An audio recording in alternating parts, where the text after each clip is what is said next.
Macron giflé dans la Drôme. Être avec toute sa clique ne l'a pas empêché de prendre une claque. Dans cette vidéo, Élodie Pou imagine comment elle aurait géré la gifle à Macron avec ses méthodes d'ancienne animatrice en maternelle. Bon visionnage et pensez à vous abonner.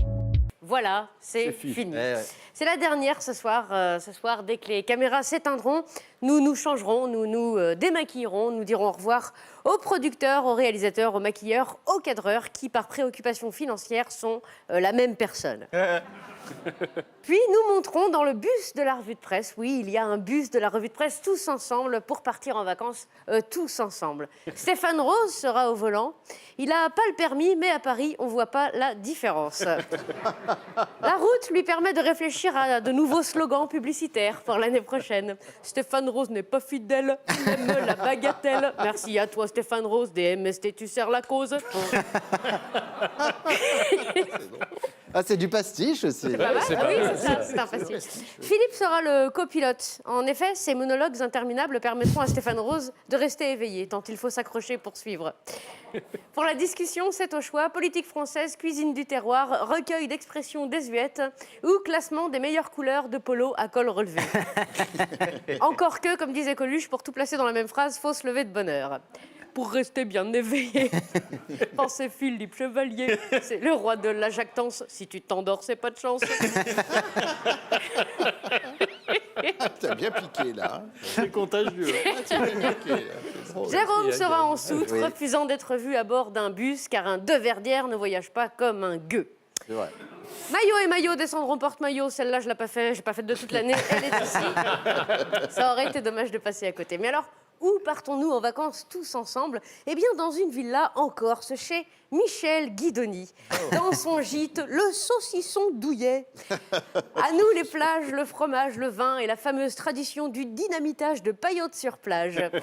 N'hésitez pas à nous rejoindre. Florence Brunol sera là aussi. Elle fait d'excellentes salades terre-mer. Et Didier Porte nous l'ouvrira.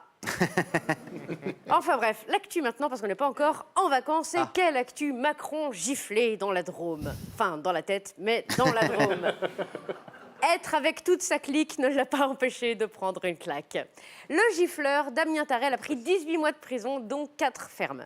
Et franchement, quand on regarde les images, je trouve que gifle, c'est un peu exagéré. Hein.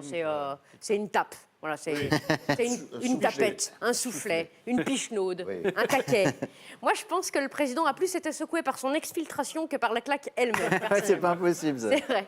Mais c'est pas la force qui est jugée, c'est le geste. On ne tape pas. Le code civil le dit, pas taper. L'ancienne... Je crois qu'il ne le dit pas comme ça, mais tout à fait. Mais...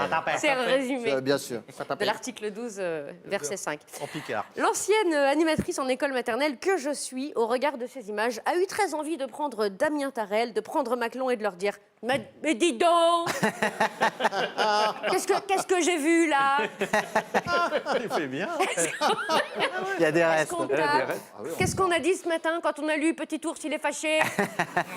Qu'est-ce qu'on dit à la colère? On dit non. On parle à l'autre, on lui dit pourquoi qu'on est fâché. Alors pourquoi t'es fâché? Dis à Emmanuel pourquoi t'es fâché. J'attends, il n'y aura pas la récréation. Tu es déçu des décisions qu'il a prises, voilà, c'est bien. Tu ne te sens pas respecté, c'est bien. Tu es nostalgique de la France du Moyen-Âge, c'est bizarre, mais c'est bien. Et toi, Emmanuel, que réponds-tu à ton camarade? Il n'est rien. Bah, c'est pas très convivial, Emmanuel. Qu'est-ce qu'on a dit quand on a lu Petit ourson se pense supérieur aux autres? Il faut être humble. Oui, je sais, tu préfères Petit ourson doit traverser la route, mais on le lira une autre fois. Oui, Petit ourson est amoureux de la maîtresse aussi, on le lira cet après-midi. Petit ourson veut pas mettre son gilet jaune, oui, c'est prévu. Et Petit ourson veut mettre une raclée à Marine aux prochaines élections aussi, on le lira plus tard. Allez, maintenant, tu serres la main à ton camarade et on va à la cantine parce que ce midi, c'est cordon bleu. Et si pas tapé, fraise tagada. Voilà C'est bien ça. comment on résout les différends sans violence. Et maintenant, je dois vous laisser, je vais m'occuper du conflit israélo-palestinien. Bonnes vacances à tous et à l'année prochaine. Alors la grande question de cette semaine concerne l'école, la maison, et attention, le combo des deux, l'école à la maison. Alors pour, contre, j'ai pas le choix du con, on est confiné. Qui veut mes mômes avant que j'en fasse du hachis? Tant de questions que les Français se posent, car c'est officiel et ça fait trembler les gens qui enseignent eux-mêmes à leurs enfants. Le gouvernement a adopté en première lecture le projet de loi contre le séparatisme et donc envisage d'encadrer plus strictement l'école à la maison afin de lutter contre ce séparatisme. Il faudra désormais peut-être demander gentiment l'autorisation pour instruire soi-même ses enfants. En effet, après avoir séparé l'homme de l'artiste, il ne s'agirait pas de séparer les moutons de leur troupeau.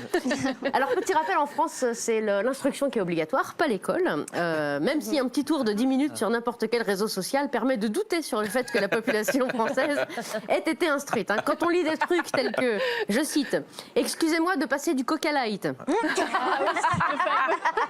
qui est quand même très recherché.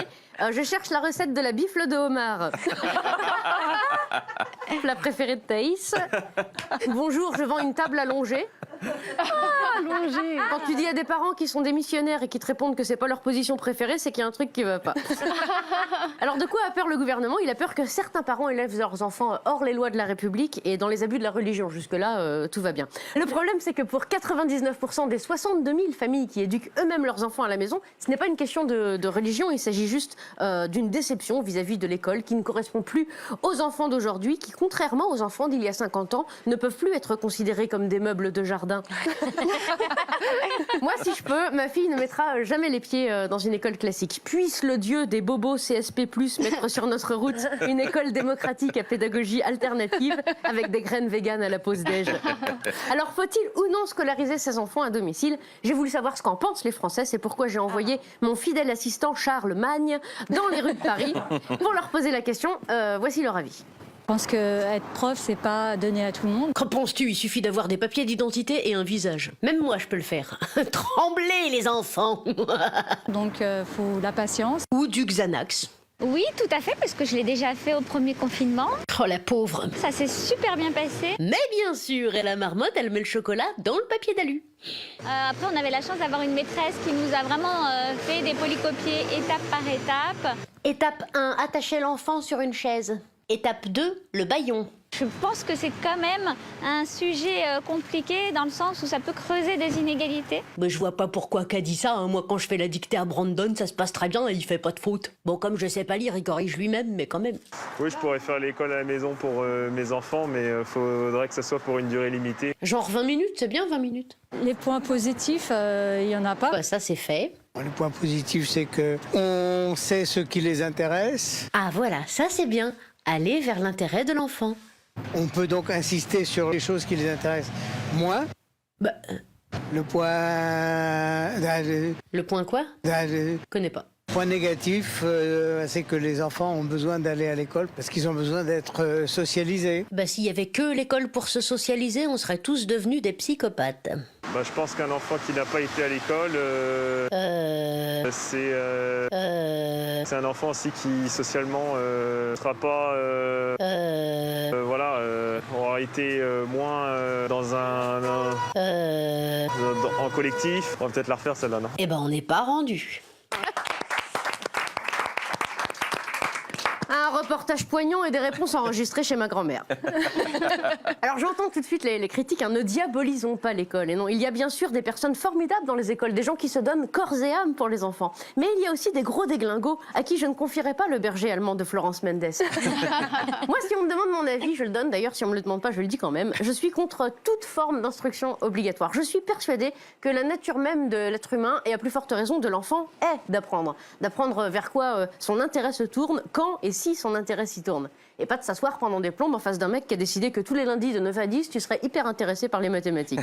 Alors le cliché numéro 1, quand on parle d'instruction en famille, c'est que ça fait des enfants antisociaux. Mais éduquer à la maison ne veut pas dire rester dans la maison. Sauf si l'école que tu fais chez toi s'appelle la Natacha Kampuch Academy. Cliché numéro 2, ça fait des enfants mauvais citoyens qui savent pas respecter les règles. Entre nous, si l'école faisait des bons citoyens, ça se saurait. Non, comme on dit dans les réunions marketing chez Always Ultra, les règles sont partout. Par exemple, dire bonjour, respecter le code de la route, c'est vrai, les règles sont partout, il suffit pour s'en apercevoir de traverser la rue. Ça me dit quelque chose, enfin bref.